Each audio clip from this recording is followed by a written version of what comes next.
মৃত্যুর সাথে পাঞ্জা লড়ছে জগদ্ধাত্রী সিরিয়ালের এই জনপ্রিয় অভিনেত্রী।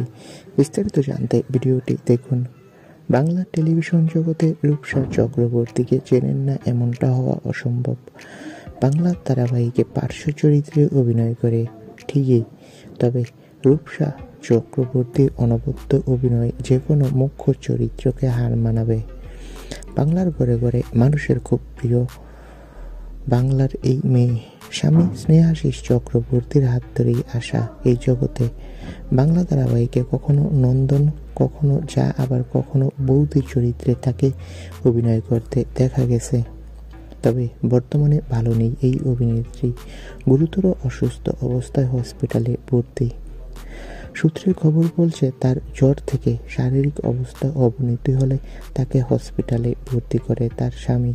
বর্তমানে তার অবস্থা আগের চেয়ে কিছুটা ভালো হলেও হসপিটালেই থাকতে হবে কিছুদিন।